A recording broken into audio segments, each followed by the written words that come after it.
splitting of d orbitals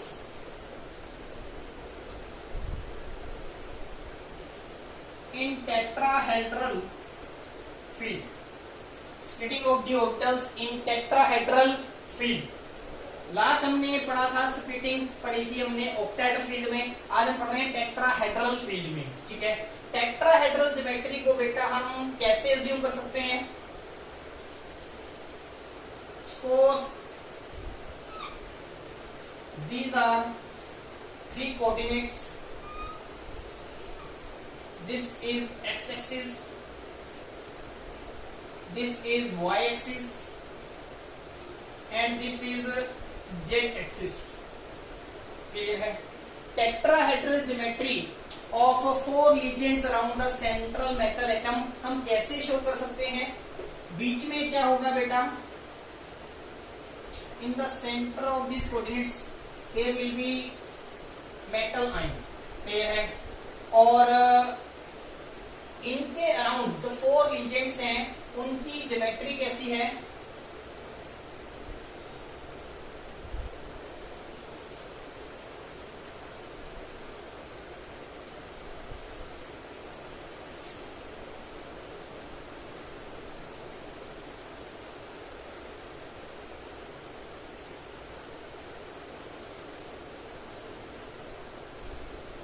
Like this.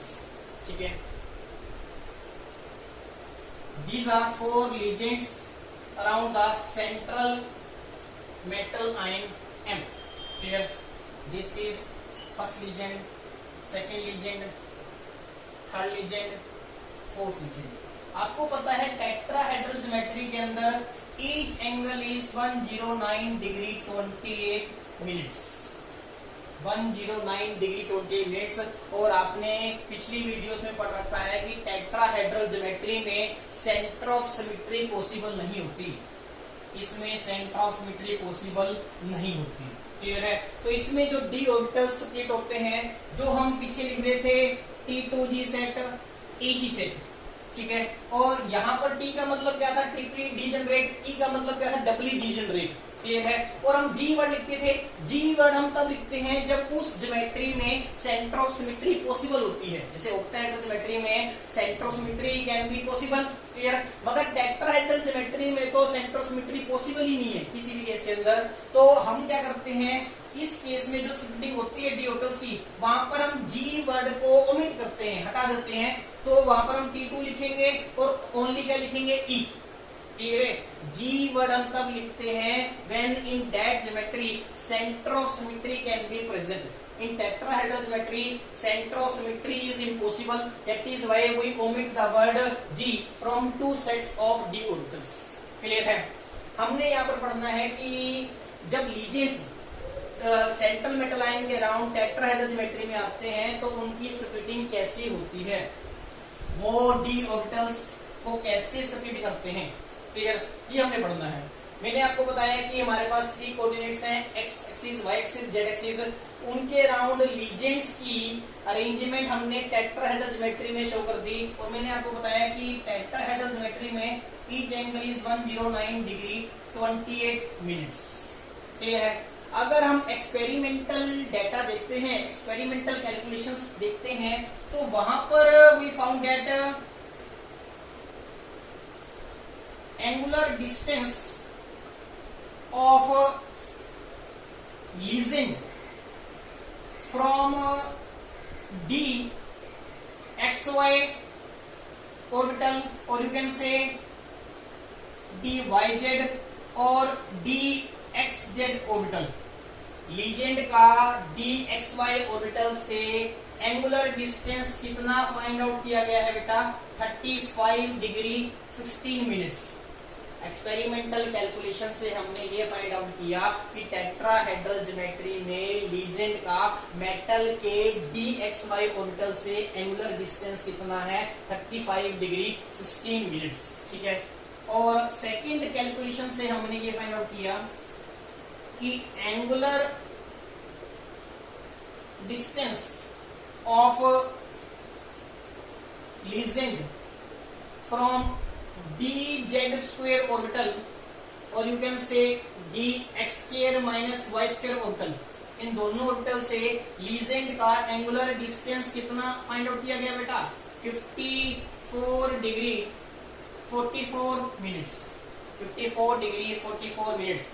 Means ये जो तीन लीजेंड्स थे D X Y, D Y Z और डी एक्स जेड, क्योंकि इनका लीजेंड से एंगुलर डिस्टेंस कम है तो ये लीजेंड्स के साथ ज्यादा इंटरेक्शन करेंगे। क्लियर है? ये तीन ऑर्बिटल्स जो है D X Y, D Y Z और D X Z, they will interact with the ligands more closely, more strongly. और जो लीजेंड्स बचे हैं, ठीक है, उनकी इन ऑर्बिटल्स के साथ इंटरेक्शन, लीजेंड्स की इन ऑर्बिटल के साथ इंटरेक्शन कंपैरेटिवली कम होगी, क्योंकि इन ऑर्बिटल्स का लीजेंड के साथ एंगुलर डिस्टेंस क्या है? ज्यादा है। क्लियर है? तो इसमें इंटरेक्शंस क्या होंगी? स्ट्रॉन्ग होगी, इनमें क्या होंगी बेटा? वीक। क्लियर है? अब आपको पता है कि जो d x square minus Y square और डी जेड स्क्वायर ऑर्बिटल्स होते हैं, इनके लोब्स जो है एक्सिस के ऊपर होते हैं। डी जेड स्क्वायर का तो इस जेड एक्सिस के ऊपर होगा, ठीक है, और D x square minus Y square का लोब्स होंगे एक्स एक्सिस के ऊपर, वाई एक्सिस के ऊपर। लास्ट वीडियो में आपको बता रखा था, ठीक है। और ये जो बाकी तीन ऑर्बिटल्स बचे हैं, इनके लोब्स एक्सिस के ऊपर नहीं होते, their lobes are in between the axis. ये हमने सारा पढ़ रखा है, ठीक है। अगर इस टेट्राहेड्रल ज्योमेट्री को हम ध्यान से देखें तो हम ये फाइंड आउट करते हैं कि यहाँ पर लीजेंड्स जो है एक्स एक्सिस, वाई एक्सिस और जेड एक्सिस पे तो है ही। क्लियर? जहां पर इन ऑर्बिटल्स के लोब्स हैं वहां पर तो लीजेंड लाई करते नहीं, तो इसका मतलब जो है इन लीजेंड्स का इन ऑर्बिटल्स के साथ डायरेक्ट अप्रोच तो इम्पॉसिबल है, डायरेक्ट कॉन्टेक्ट इम्पॉसिबल है ना, क्योंकि ये वाले जो ऑर्बिटल्स हैं ये होते हैं एक्स एक्सिस, वाई एक्सिस और जेड एक्सिस पे, ठीक है। और लीजेंड्स तो इन एक्सिस के ऊपर है ही नहीं, they are in between the axis something. Clear है? तो इसका मतलब इन ऑर्बिटल्स का लीजेंड के साथ डायरेक्ट कॉन्टेक्ट क्या है? इम्पॉसिबल। ये लीजेंड्स के साथ ज्यादा इंटरेक्शन फील नहीं कर सकते, और यही बात हमने एक्सपेरिमेंटल एंगुलर डिस्टेंस से भी बताई है कि लीजेंड का इन ऑर्बिटल के साथ एंगुलर डिस्टेंस कितना होता है? 54 डिग्री 44 मिनट्स। क्लियर है? अब बात करते हैं इन तीनों ऑर्बिटल्स की। इन तीनों ऑर्बिटल्स के जो लोब्स होते हैं they are in between the axis. Clear है? और लीजेंड्स भी क्या है? They are something in between ligands, something in between the axis. Clear है? तो ये भी एक्सिस के बीच में लाई करते हैं इनके लोब्स, और लीजेंड्स भी एक्सिस के बीच में लाई करते हैं। तो इनके बीच में एंगुलर डिस्टेंस फाइंड आउट किया गया बेटा 35 डिग्री 60 मिनट्स। तो मतलब ये वाले ऑर्बिटल्स जो है लीजेंड के साथ ज्यादा इंटरेक्शन फील करेंगे, ज्यादा इंटरेक्शन फील करेंगे तो इनकी रिपल्शंस क्या होंगी? ज्यादा होंगी। ये वाले ऑर्बिटल्स जो हैं लीजेंड के साथ ज्यादा इंटरेक्शन फील कर रहे हैं, तो इनके इलेक्ट्रॉन्स और लीजेंड के इलेक्ट्रॉन्स के बीच में स्ट्रॉन्ग रिपल्शन एनर्जी इंक्रीज करेगी बाय ए लार्ज फैक्टर। ठीक है, क्योंकि ये कम इंटरेक्शन फील कर रहे हैं, इनकी एनर्जी इतने बड़े फैक्टर से इंक्रीज नहीं कर पाएगी। That is why there will be a energy gap between these orbitals and these two orbitals. Clear? Octahedral field वाली ज्योमेट्री में हमने पढ़ रखा था कि ये दो ऑर्बिटल्स जो हैं ज्यादा स्प्लिटिंग कोज करते हैं, ज्यादा रिपल्शन फील करते हैं, ये तो आएंगे ऊपर। क्लियर है? मगर इस केस में हमने पढ़ा है कि ये तीन ऑर्बिटल्स ज्यादा रिपल्शन फील करेंगे तो ये आएंगे ऊपर और ये दो आएंगे नीचे। इसका मतलब क्या है बेटा? Splitting pattern of D orbitals of metal ion in tetrahedral field is just reverse of that in octahedral field. Clear है? ये पॉइंट ध्यान से नोट डाउन कर लो। Splitting pattern of D orbitals of metal ion in tetrahedral field is reverse of that in octahedral field. बेटा splitting diagram बनाते हैं।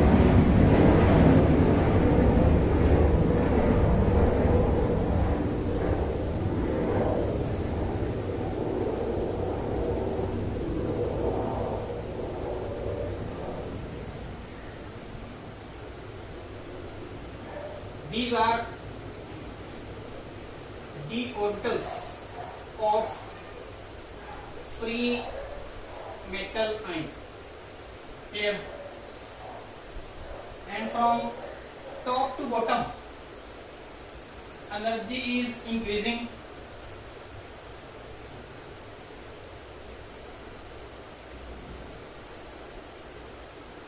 When all the four regions approach the metal line in spherical field, तो पांचों d orbitals जो हैं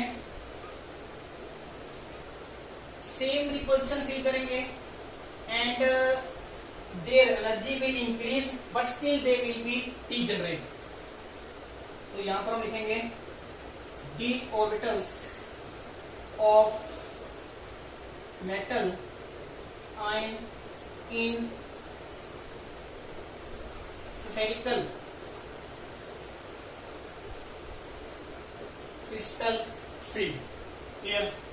अब क्योंकि splitting होगी और स्प्लिटिंग में आपको मैंने बताया है तीन ऑर्बिटल जो है dxy, dyz और dxz ज्यादा रिपल्शन फील करते थे, तो इनकी एनर्जी इंक्रीज करेगी by a large factor. Clear है. ये होगा बेटा T2 सेट. क्लियर. यहाँ पर हमें T2G सेट में लिखना, G वर्ड को ओमिट करना है because tetrahedral geometry can not have centre of symmetry. Clear है. दिस इज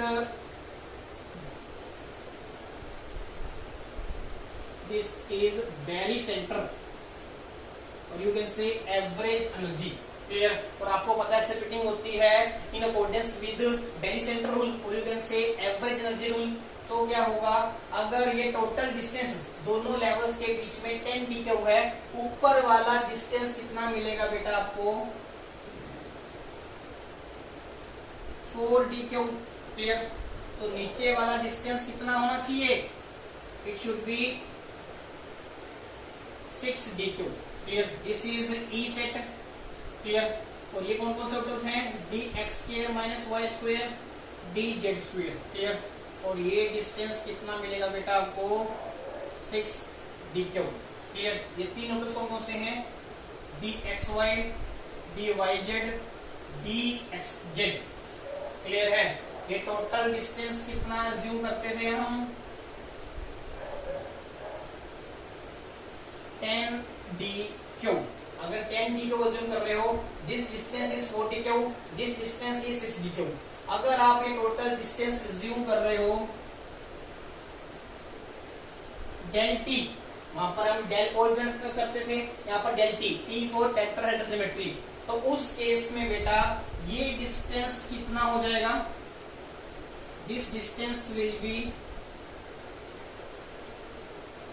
3/5 डेल टी और ये वाला डिस्टेंस जो है हो जाएगा, मैं यहीं पर ले लेता हूं, this distance will be 2/5 del t.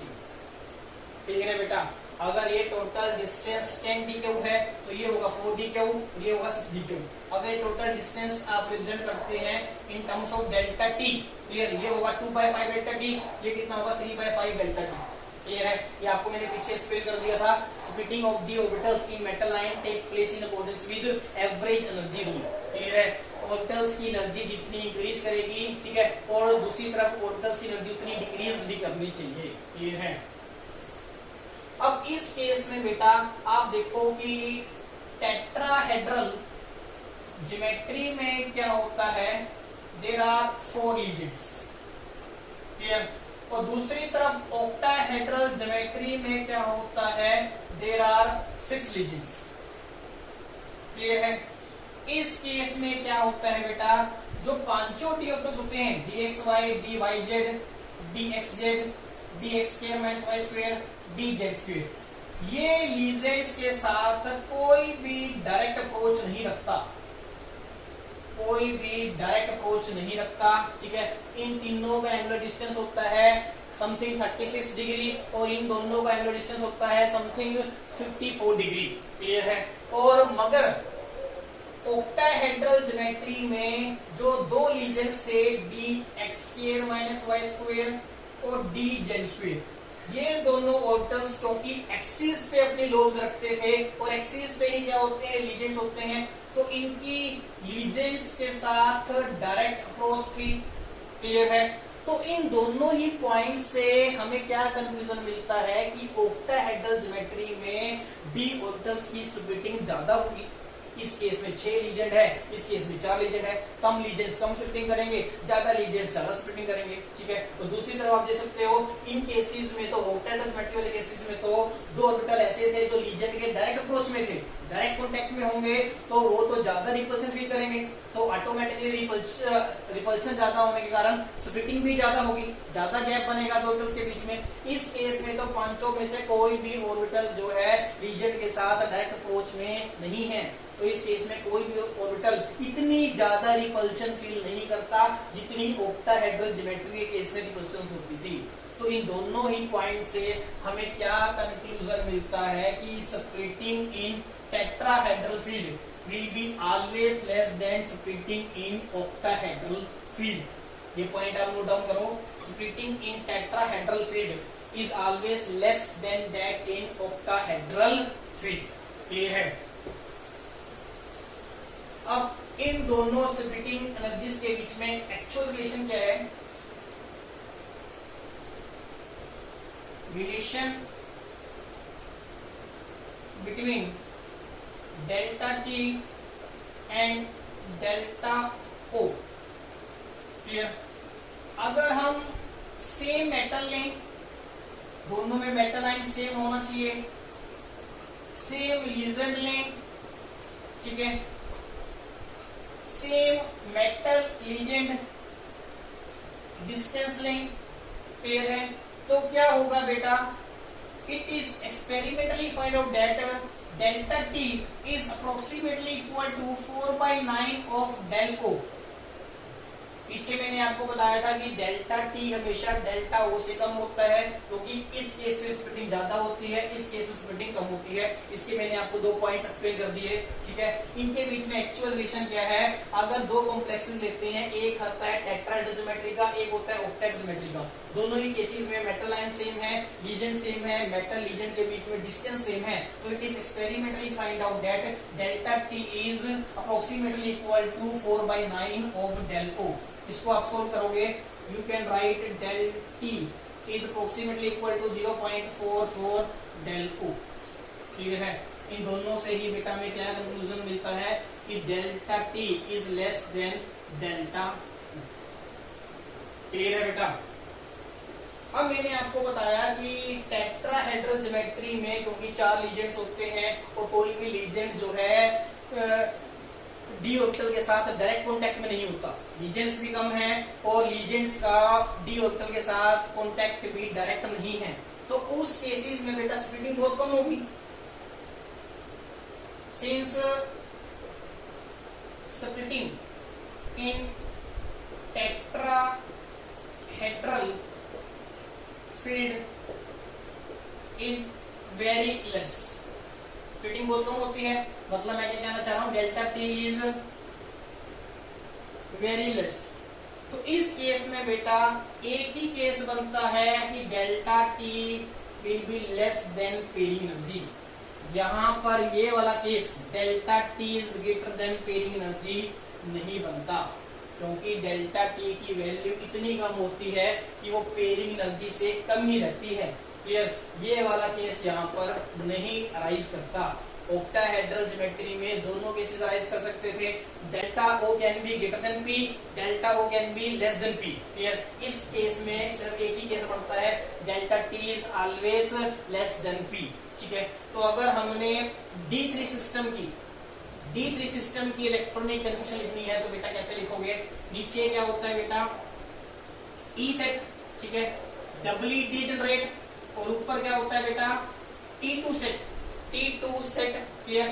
This is triply degenerate? हमने 3 इलेक्ट्रॉन्स इनमें फिल करने हैं। देखो कैसे करेंगे, एक इलेक्ट्रॉन तो यहाँ पर आएगा, एक इलेक्ट्रॉन यहाँ पर आएगा। क्लियर है? अब 3rd इलेक्ट्रॉन यहाँ पर पेयर भी हो सकता था, वो ऊपर भी जा सकता था, मगर मैंने आपको बताया कि टेट्राहेड्रल ज्योमेट्री में क्योंकि स्प्लिटिंग कम होती है तो सिर्फ यही केस बनेगा। अगर यही वाला केस बनेगा तो इलेक्ट्रॉन कहां पर जाएगा? ऊपर जाएगा, क्योंकि पेरिंग एनर्जी तो क्या होती है? ज्यादा होती है। क्लियर है? अगर D4 सिस्टम है तो 4 इलेक्ट्रॉन यहाँ पर आएगा, D5 सिस्टम है 5th इलेक्ट्रॉन यहाँ पर आएगा। क्लियर है? समझ